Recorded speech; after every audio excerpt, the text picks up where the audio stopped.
अच्छा, नया यूनिट जो बचे हमने शुरू करना है ना, वो है डाइजेस्टिव सिस्टम। ये हमने स्टार्ट लेना है, बड़ा इंपॉर्टेंट यूनिट है, ठीक है ना। इसके अंदर मैं फेडरल वाला पार्ट भी कैप्चर करूँगा इंशाल्लाह, जो है वो आपका पंजाब टेक्स्ट बुक वाला पार्ट भी जो है वो इसमें कैप्चर करूँगा। मैं दोनों ही पार्ट कैप्चर करूँगा इसके अंदर, ठीक है। चलें अब देखें,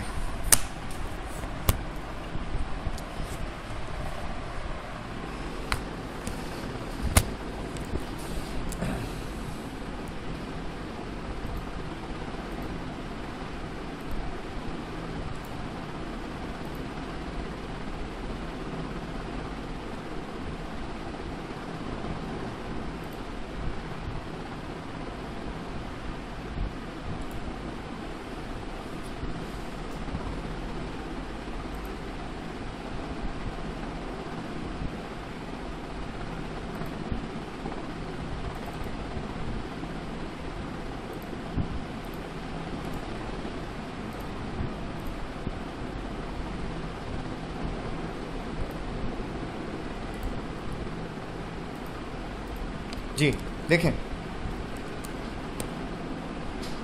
नेक्स्ट जो है ना वो हमने पढ़ना है digestion in oral cavity. Digestion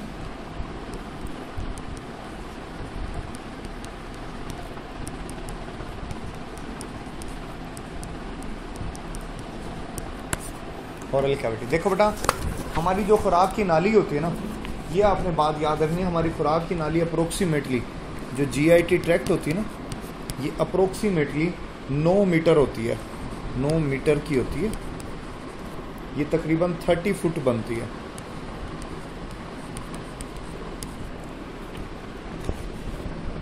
ये थोरेसिक कैविटी से शुरू हो जाती है, डायाफ्राम तक जाती है, ठीक है। अब इसकी ना 4 मेजर लेयर होती है, खुराक की नाली की ना 4 मेजर लेयर। अब वो 4 मेजर लेयर कौन कौन सी हैं, ठीक है ना, जो कि इसके अंदर पाई जाती हैं। उसमें इंटरनल मेकोजा, एक्सटर्नल सेरोसा, सब मेकोजा एंड मस्कुलरस।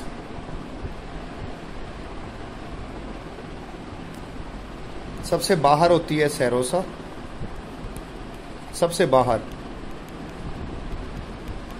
फिर उसके बाद जो है बेटा वो होती है मस्कुलरस, मसल लेयर होती है। ये मैं बाहर से अंदर की तरफ बता रहा हूँ। Internal mucosa,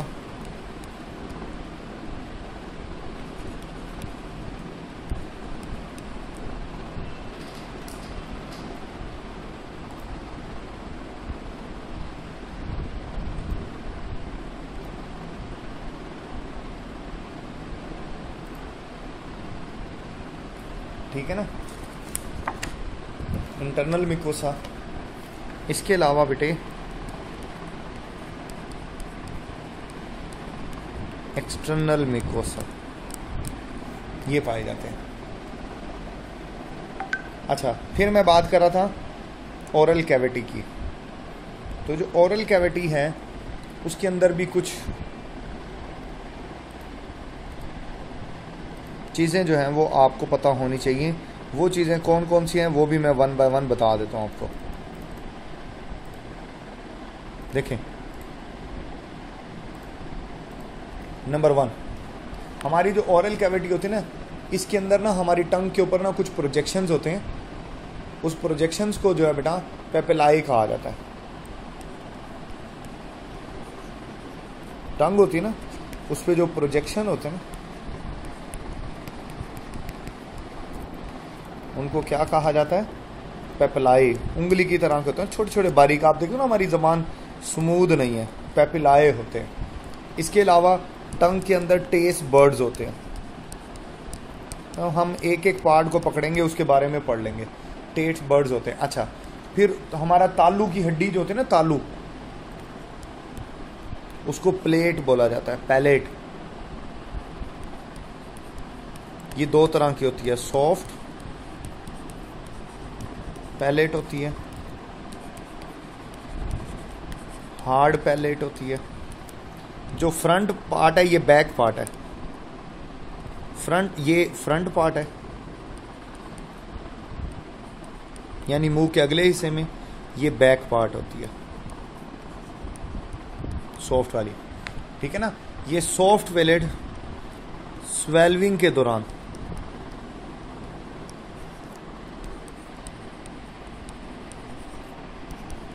close nasal cavity, नाक को बंद कर देती है। जब खाना निगल रहे होते हो ना तो सॉफ्ट पैलेट करती है। और आपके फिर आ जाते हैं टीथ, कितने 32 हैं, ठीक है ना। 32 दांत होते हैं, खाना हैंडल करने के लिए होते हैं। सामने वाले जो दांत है ना, उसको इंसाइजर्स कहा जाता है, सामने वाले दांतों को। ये फ्रंट टीथ होते हैं, बिल्कुल सामने जो है, मुंह खोलते ही दिखेंगे जो, ये फ्रंट टीथ है। ये शार्प होते हैं, काटने के लिए इस्तेमाल होते हैं, बड़े बड़े खाने को। कैनाइन टीथ हैं, ये कोन शेप होते हैं।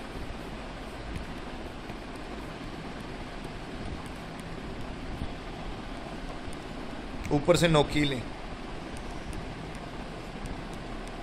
ये कोन शेप होते हैं, ठीक है। ये ग्रास्पिंग, ये खाना पकड़ने और काटने के लिए, टीरिंग और ग्रास्पिंग के लिए इस्तेमाल होते हैं, ठीक है। फिर बेटा तीसरे नंबर पर आ जाते हैं प्री मोलर। अगले पेज पे जा रहा हूं मैं। प्री मोलर और मोलर, ये खाना चबाने के लिए इस्तेमाल होते हैं, ये च्यूइंग के लिए इस्तेमाल करते हैं।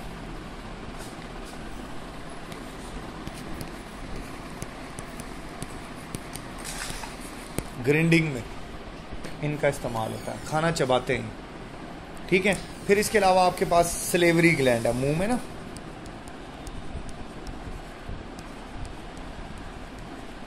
सलेवरी ग्लैंड है। अब सलेवरी ग्लैंड 3 तरह के, पैरोटिड,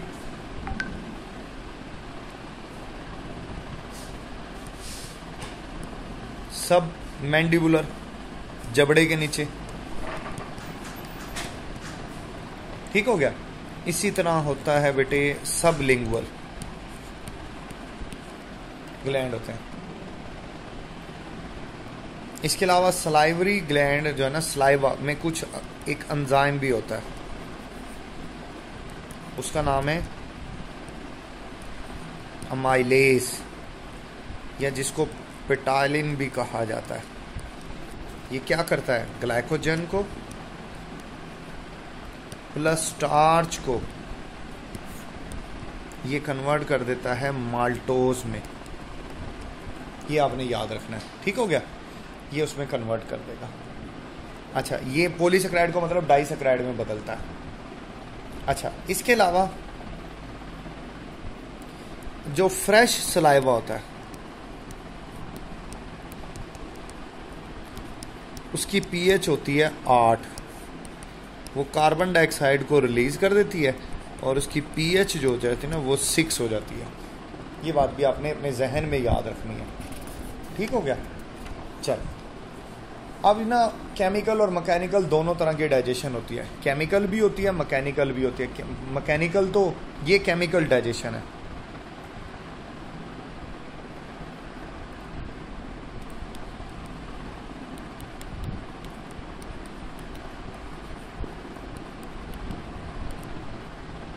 ठीक हो गया।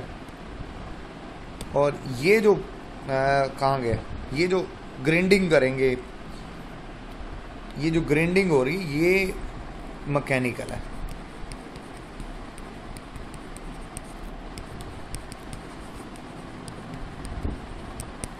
ये मैकेनिकल डाइजेशन है।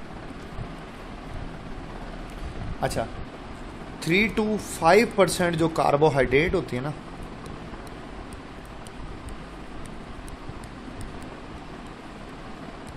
वो डाइजेस्ट हो जाती है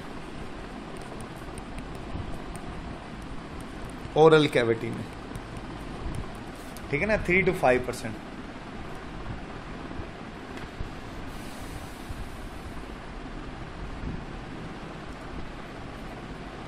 ये ना सलाइवा जो होता है ना, ये लुब्रिकेशन करता है,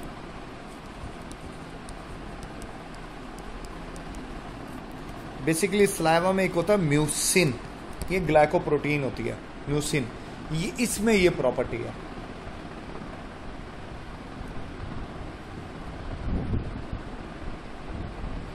ये प्रॉपर्टी इसमें पाई जाती है। ठीक है बेटा, बाकी फिर इसका फंक्शन है, फंक्शन मैंने आपको बता दिया है कि बेटा ये खाना मैकेनिकल और केमिकल डाइजेशन करेगा। फिर स्वेल्विंग आ जाती है, स्वेल्विंग में ये खाना ज़बान ऊपर की तरफ उठती है, तालू पीछे की तरफ जाता है, नाक की ओपनिंग बंद हो जाती है, और जनाब फिर जो है ना आप जानते हो कि खाना जो है ना वो एपिग्लॉटस जो है वो सांस की नाली को बंद कर देता है। ये आप गदूद देख सकते हो, पैरोटिड ग्लैंड, सबमैंडिबुलर ग्लैंड जबड़े के नीचे, सबलिंगुअल ग्लैंड जबान के नीचे, 3 लेफ्ट साइड पर होते हैं, 3 राइट साइड पर होते हैं, टोटल हमारे पास 6 होते हैं। ये देखो ना ये खाना आ रहा है, देखो जबान ऊपर की तरफ उठी है, ये देखो सॉफ्ट प्लेट ने नाक की ओपनिंग को बंद कर दिया, और ये खाना ये देखो ये एपिग्लॉटस है, एपिग्लॉटस सांस की नाली को बंद कर देगा, और खाना ये पीछे आ जाएगा एसोफेगस में, यहाँ खाना यहाँ आएगा। आप ये देखें, ये देखो खाना आ गया है ना, खाना ये एसोफेगस में चला गया। ये सारे स्टेप जो हैं बेटा इसके अंदर पाए जाते हैं। ये खाना चला गया। बेसिकली और जो खाना ना पहले फेरिंग्स में जाता है, फेरिंग्स मैंने आपको कहा था कि कॉमन पाथवे होता है, पहले भी पढ़ाया हुआ ये।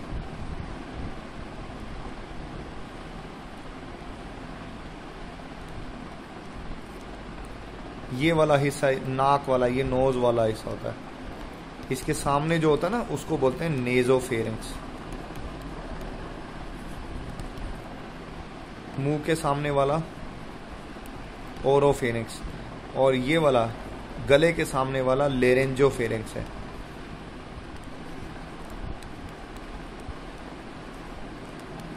ये लेरेंजोफेरिंक्स होता है।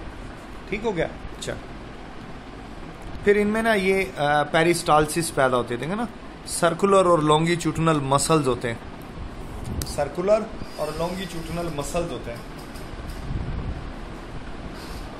हमारी खुराक की नाली में। इसकी वजह से एक wave of contraction and wave of relaxation पैदा होते हैं, जिसको पेरिस्टाल्सिस कहा जाता है, जिसकी वजह से खाना ऊपर से नीचे की तरफ जाता है। वो बुक बोलती है कि ग्रेविटी का असर सिर्फ लिक्विड पे होता है, सॉलिड पे इतना कोई ख़ास असर नहीं होता।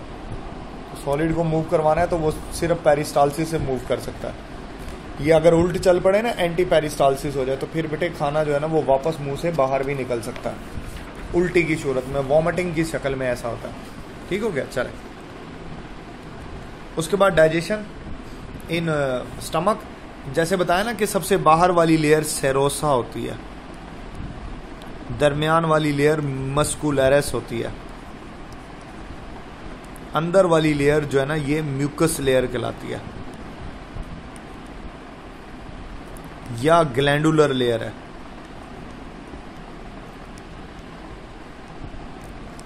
को पता होना चाहिए कि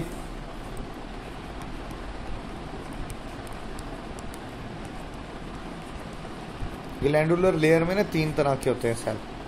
नंबर 1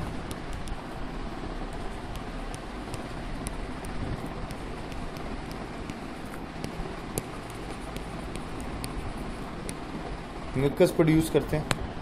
नंबर 2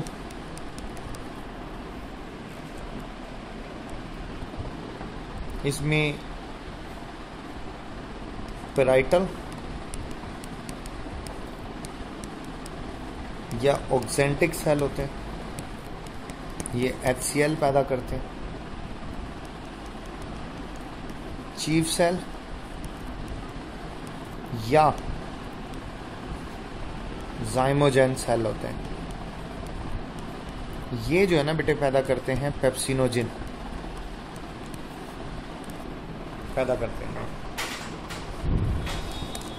जाइमोजेन या चीफ सेल होते हैं, ये पेप्सिनोजिन पैदा करते हैं। पेप्सिनोजिन इनएक्टिव हालत में पैदा होता है।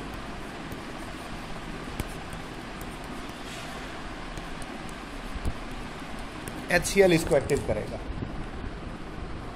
HCl इसको जो है ना बेटा वो एक्टिव कर देता है और प्रोटीन को हजम करने में।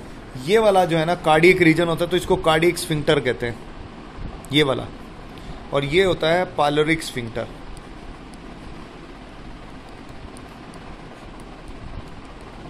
मैदा खाना डाइजेस्ट भी करता है, खाना स्टोर भी करता है, ठीक है ना। ये सारी बातें आप अपने जहन में रखनी है। चलें, ये सेल्स के नाम लिखे हुए, चीफ सेल मैं पहले बता चुका हूँ, पेराइटल सेल होते हैं और इनके फंक्शंस भी मैंने बता दिए कि इनमें क्या क्या चीज़ें पैदा होती हैं। एक गैस्ट्रिन हार्मोन पैदा होता है, ये एंडोक्राइन हार्मोन है जो कि बेटा इसमें HCl की प्रोडक्शन को कंट्रोल करेगा। ठीक हो गया। चल, कोई सवाल है तो पूछें। इसकी जो pH होती है ना मैदे की, ये 1 to 3 होती है, 1 से लेके 3 तक होती है मैदे में pH, और क्लोज टू 2 रहती है ज़्यादातर। ये जो HCl होता है ना, ये खाने को हजम करने के साथ साथ बैक्टीरिया को भी किल करता है, किल बैक्टीरिया।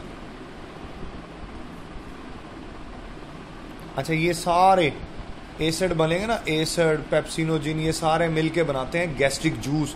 2 से 3 लीटर गैस्ट्रिक जूस डेली पैदा होता है।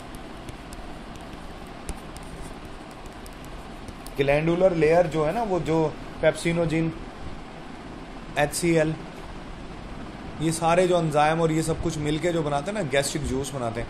और डेली तकरीबन गैस्ट्रिक जूस ना 2 से 3 लीटर पैदा होता है।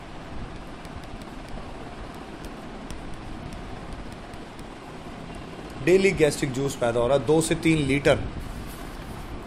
ठीक है, चल उसके बाद आगे चलता हूँ। नेक्स्ट, ये पेरिस्टालसिस मैदे में भी होती है। फिर जो है ना बेटा वो छोटी आंत पर आ जाते हैं। अब क्योंकि टाइम नहीं बचा, फिर आज के लिए इतना ही, ठीक है ना। छोटी आंत से इंशाल्लाह फिर मैं कल शुरू करूँगा। आपने इसको पढ़ना है अच्छे से, बहुत अच्छे से पढ़ना है।